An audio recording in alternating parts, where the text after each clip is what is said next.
buenas tardes a todos. Bienvenidos al Espacio Joker. Vamos a tener aquí la presentación del libro Entre dioses y héroes, escrito por Unai Martínez de Soria, creador también del canal de YouTube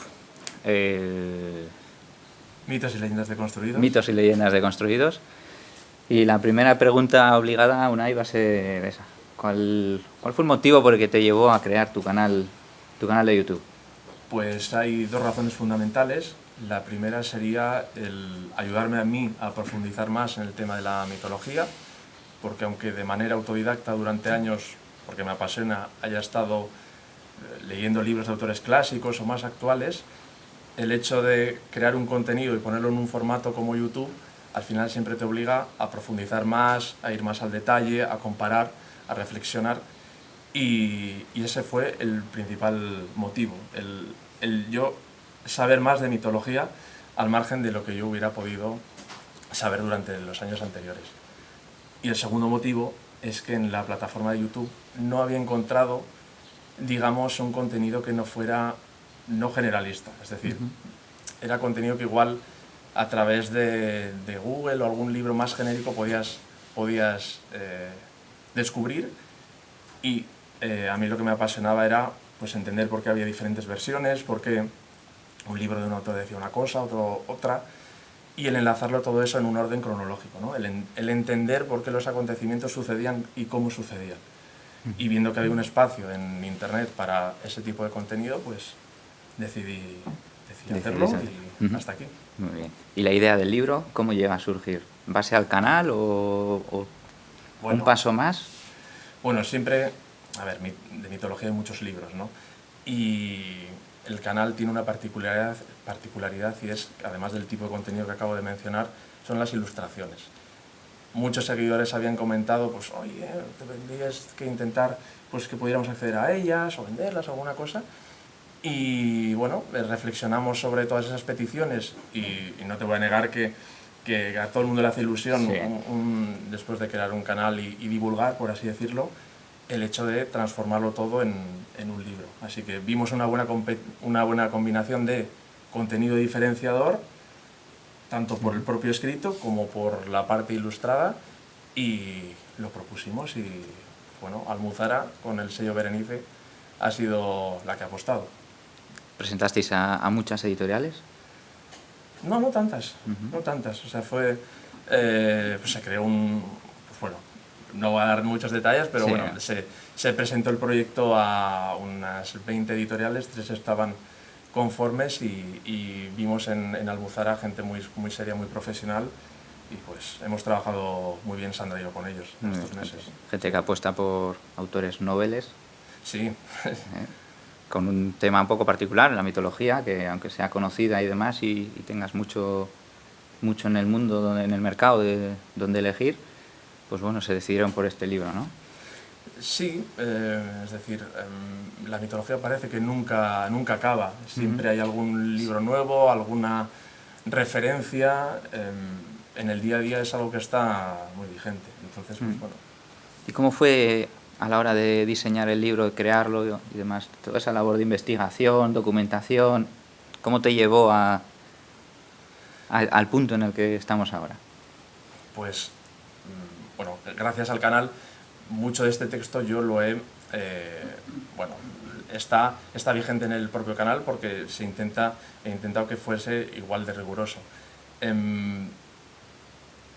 La parte de la cronología a mí me parece muy importante, el ordenar todos los acontecimientos, como he dicho antes, el dar importancia a que existan diferentes versiones, que uno lo sepa, y bajo ese prisma, junto con el material que ya teníamos, pues crear este libro que es diferente en ese sentido. 100 personajes, los 100 personajes que consideramos los más importantes o los más destacados de la mitología, con sus propias biografías, con muchos detalles, como puede haber algún, bueno, aquí no aparecen, pero algún símbolo, árboles genealógicos y demás, y luego aparecen cada uno en el momento de su nacimiento, por así decirlo, desde el origen de los tiempos hasta el regreso de Odiseo en la Odisea, dividido por bloques, y ahí se presentan los personajes.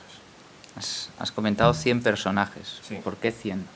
Porque es un número redondo y porque la mitología griega tiene muchísimos personajes. De hecho, ha habido alguno que se ha quedado fuera, alguna criatura, como podría ser el león de Nemea, como podría ser, ahora no me viene, algún otro héroe, el rey Euristeo, que es el que está contra Heracles durante los 12 trabajos, digamos que es el enemigo, el antagonista, por así decirlo. Y algunos han quedado fuera, pero es que son muchos personajes. Sí, al final todos conocidos. Muy extensa, ¿no? Sí, sí, sí. ¿Has tenido alguna dificultad a la hora de hacer la biografía de algunos personajes, de destripar, de buscar información, de que no hubiese información en otros libros? Sí, el tema de la mitología griega, como se abarca desde el principio hasta el final, por así decirlo, hay personajes que son personificaciones, es decir, por el mero hecho de existir la emoción del miedo, hay una deidad que encarna eso. Entonces, hay deidades que no tienen relatos, no tienen aventuras, por así decirlo, en lo que vienen a ser los relatos clásicos de la mitología. Entonces, para esos personajes, como puede ser Erebo, la oscuridad o algún otro, es complejo llegar a un cierto número de palabras para que sea atractivo para el lector, pero se ha logrado. Por otra parte, tenemos los personajes que tienen excesivas aventuras, son protagonistas de demasiados relatos, como puede ser Zeus y su infinidad de descendencia, pero también ha habido el ejercicio contrario, el intentar resumir, el intentar focalizar los puntos más importantes o destacados de esa deidad respecto de otros, y ha sido una labor pues compleja. Compleja, sí, laboriosa al final, mucha información y cuando no la había, pues tirar un poco de lo que puedas. Sí, efectivamente. Al final, los autores clásicos, como puede ser Hesíodo, Homero, Ovidio, también Apolodoro y demás, son la base al final de la mitología. Y a partir de ahí, buscando en cada texto de cada autor clásico más importante, pues oye, esto dice de Afrodita en este caso, vamos a unirlo con lo que dice la otra persona, el otro autor. Y a partir de ahí confeccionar lo que se sabe de cada deidad, pero a través de las fuentes más puras. Sí. Has hablado del orden cronológico de los personajes. Sí. Sé que había algunos que igual no coinciden exactamente en fechas y demás. ¿Has tenido algún problemilla ahí para ubicarlos a todos o es fácil en la mitología decir, bueno, este está aquí, este está allí? Pues es relativamente sencillo, porque la teogonía de Hesíodo lo marca bastante bien desde el principio hasta la época de los héroes, por así decirlo. Ya cuando viene la edad, después de la edad de bronce, que viene el diluvio y digamos que Zeus acaba con la gente que vivía y empieza la era de los héroes, ahí es cuando se forman, digamos, las grandes casas, las grandes dinastías, la familia de Troya, la familia tebana, las diferentes familias, y ahí sí que es complejo el ordenarlo todo. En el libro, en esa parte en concreto, nos ha parecido más interesante el entender de dónde viene tal deidad, cuál es el origen cronológico de sus descendientes. Por ejemplo, en el caso de Heracles está relacionado con Perseo, es el tataranieto de Perseo y Andrómeda, y ellos a su vez pues tienen una dinastía pues muy interesante.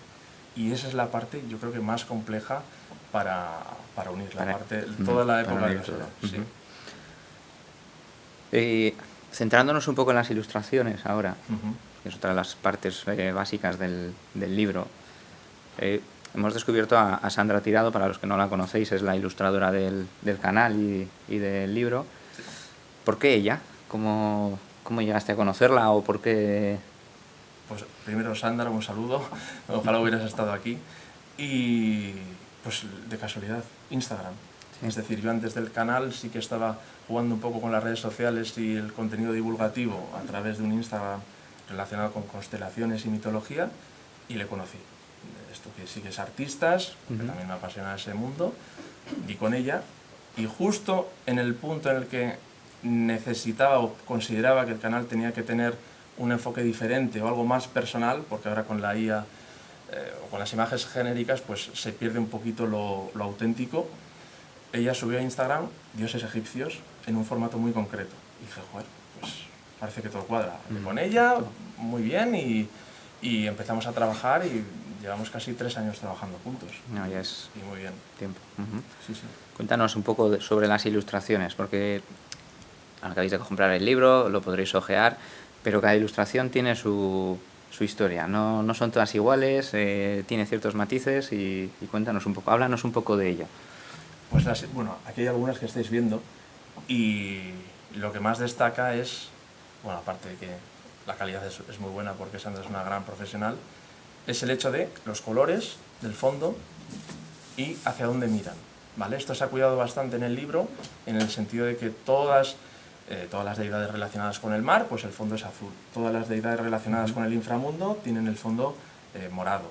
Todas las deidades relacionadas con que personifican algo, como puede ser el amor, el odio, la guerra, en rojo.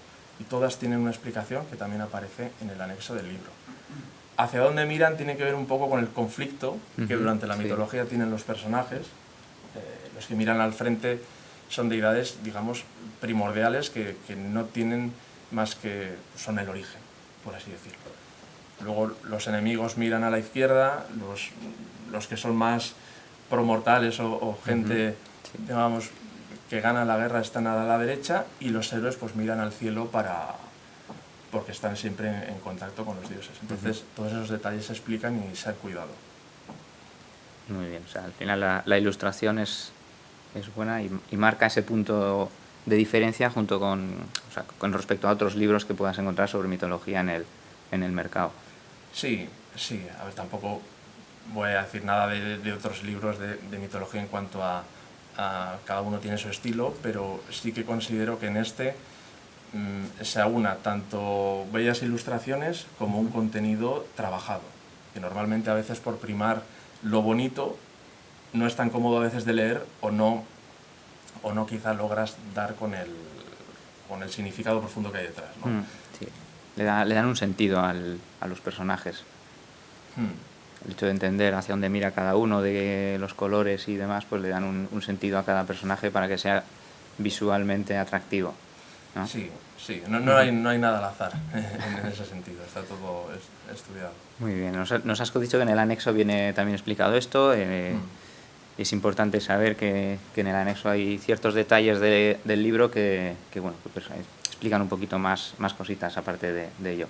Habla de los autores clásicos, sí, que son importantes para entender la mitología griega. Eso es, sí. En la parte, el libro tal y como está configurado, que es un orden cronológico, se divide en secciones y al finalizar esa sección de los personajes que nacen o se explican, aparece la referencia de pues la ilustración con la biografía de cada uno.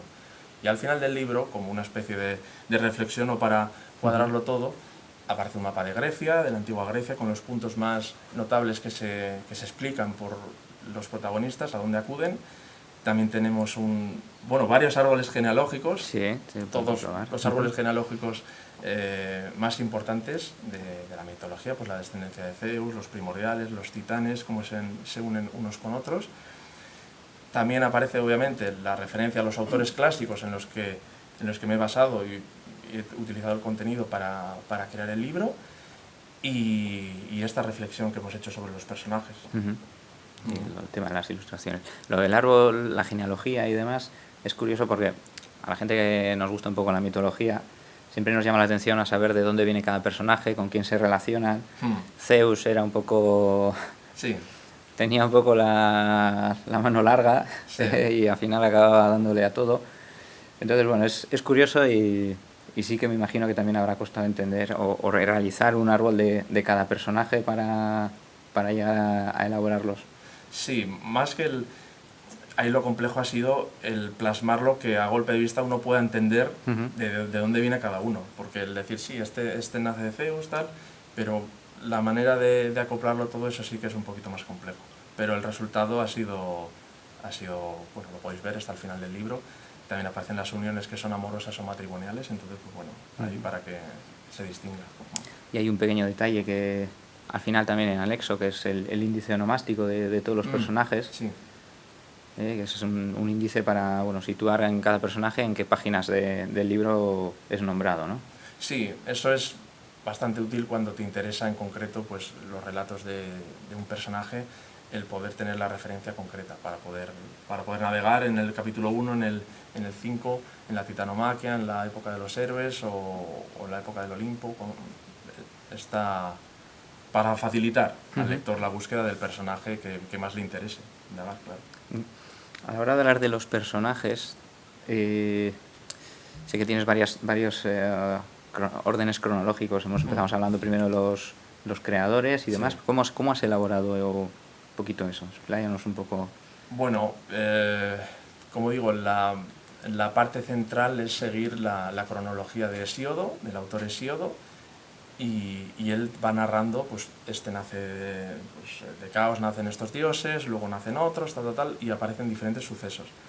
Y eso, junto con otros autores, ya entiendes cuando suceden los acontecimientos más importantes. Es verdad que hay muchas contradicciones entre autores de peso, y en el libro se recogen.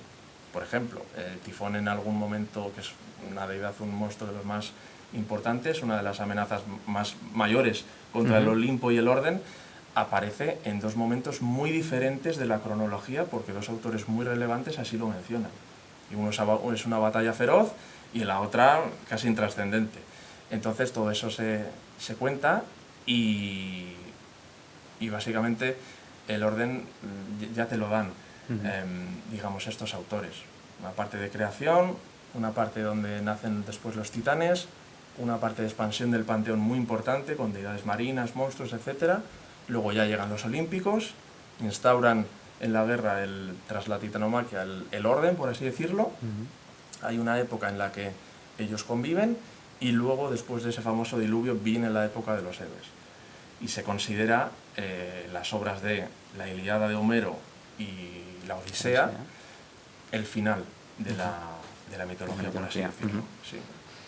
Bueno, ya concluyendo un poco por las partes más importantes del libro, los tres de los puntos importantes de tu libro, o sea, el orden cronológico, sí, las ilustraciones y las diferentes versiones que encontramos por ahí, ¿no? Sí, sí.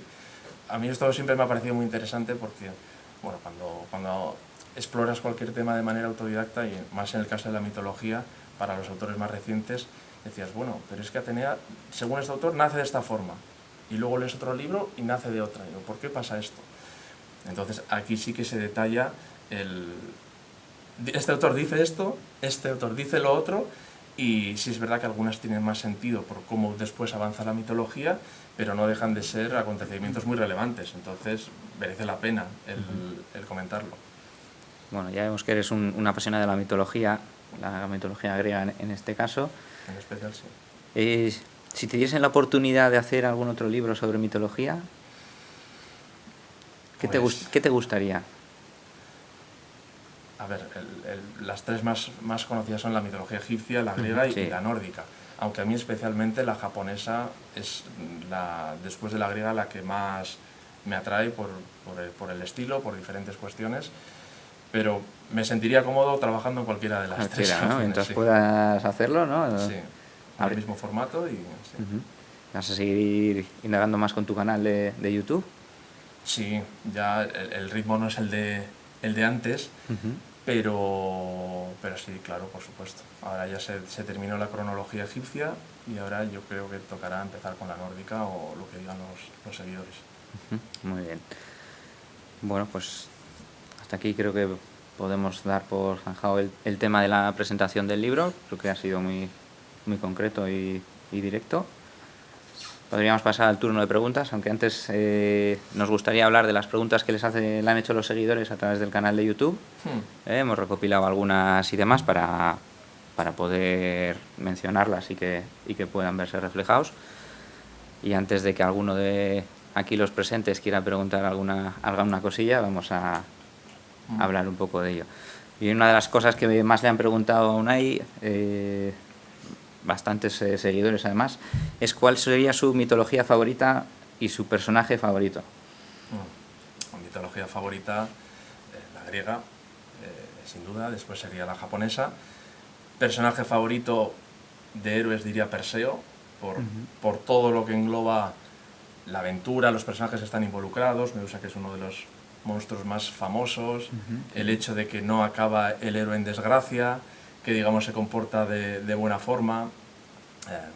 Tiene momentos ese relato muy interesantes, más allá de lo que se conoce popularmente, y me parece de los también es el primer gran héroe y me parece un muy buen personaje. De deidades, pues Apolo y Atenea pondría en el mismo nivel, porque además de los relatos mitológicos y que pueden gustarte más o menos, está el hecho de que en la civilización han sido muy importantes. Entonces son como dos caras de la misma moneda. Uno por el tema del arte, de la medicina, de la adivinación, una actitud un poquito más divina, por así decirlo, y la otra que era Atenea, que era una parte pues mucho más sabia, enfocada en la civilización, la construcción, la navegación. O sea, son dos héroes dos dioses que son claves en la mitología y que a mí particularmente me gustan. Me gusta, está muy bien. Y otra de las cosas, bueno, una de las preguntas que me llama la atención de uno de los seguidores es que ¿cuál sería el peor monstruo de cada mitología? Vale, en este caso no vamos a hablar de cada mitología porque entonces nos podríamos extender aquí hasta altas horas. Centrándonos un poco en la griega, ¿cuál sería el peor monstruo? Y por dar un par de pinceladas de un par de mitologías más o tres, pues bueno, ¿cuál considerarías que es el peor monstruo en este caso? Sí, como, hablando monstruo como enemigo, Tifón sin duda en la mitología griega, sin duda, que es como el enemigo final que tienen que batir los olímpicos para que no haya ninguna duda que ellos son los que continúan con el legado, por así decirlo. Y en otras mitologías, pues en la nórdica podríamos decir el Jormungandr, que es la serpiente a la que se enfrenta Thor, el demonio de fuego Surtur, que es el que al final acaba con el Ragnarok, no lo consideraría monstruo. En la egipcia hablaríamos de Apophis, que es la serpiente del inframundo egipcio que diariamente se tiene que enfrentar con Ra y con el resto de sus compañeros en la travesía por cambiar de día a noche. ¿Y en la japonesa? Pues en la japonesa está algo que se llaman los yokai, que son los demonios, que pertenecen más al folclore que a la mitología, que esto es a veces algo que está mezclado. Sí. ¿Vale? La mitología se consideran textos que han sido creados antiguamente para explicar el origen del mundo y el origen de las cosas, porque estamos donde estamos, por así decirlo. Y el folclore va más con el desarrollo de la civilización, con las tradiciones, y a veces se mezcla un poco. Entonces los yokai o los demonios japoneses están más en la parte del folclore, no en la mitología, pero sí podríamos decir pues los onis como tal, que son los demonios. Sí.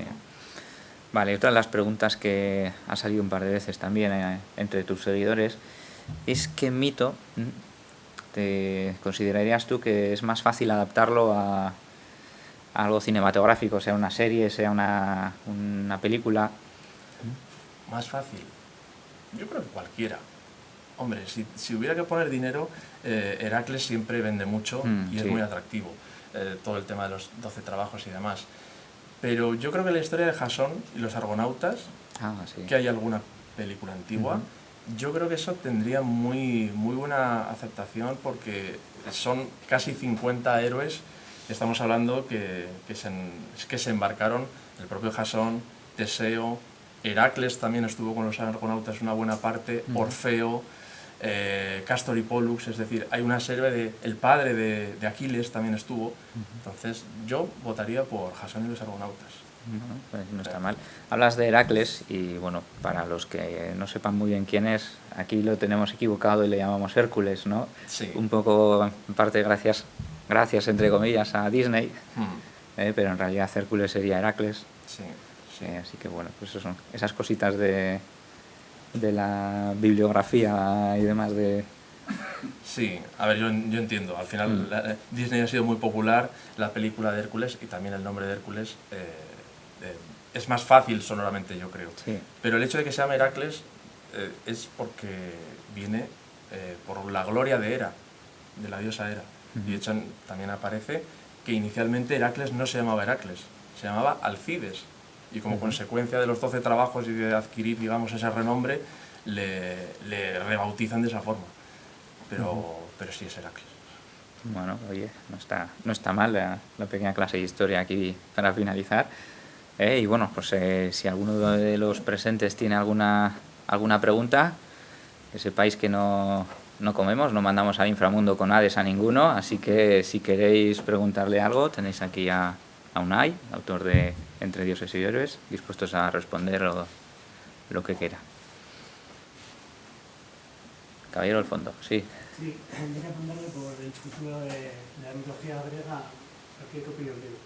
En nuestra época vivimos rodeados de series, películas de mitología griega de los años 90. Hoy en día está más los superhéroes. Igual es el tema de la diferencia de mitología folclore. Hoy en día los jóvenes crecen con superhéroes que creen que son los nuevos mitos para ellos. ¿Qué futuro crees que tiene la mitología griega para el futuro, para las siguientes generaciones? Yo creo que es un tema inmortal en ese sentido. Incluso a día de hoy se siguen editando libros de mitología.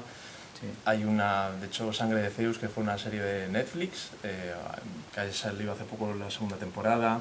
En la cultura japonesa también está bastante latente el tema de la mitología. Yo creo que es un tema que es inagotable, que llegará a un punto en el que, digamos, las series o las producciones se cansen de lo que están haciendo y vuelvan a lo que siempre funciona.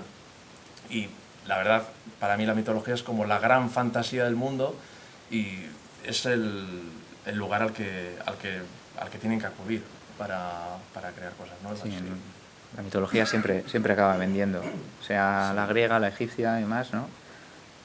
Sí, y en los 90 pues, hubo series muy importantes relacionadas con mitología. Sí. También. ¿Algo más?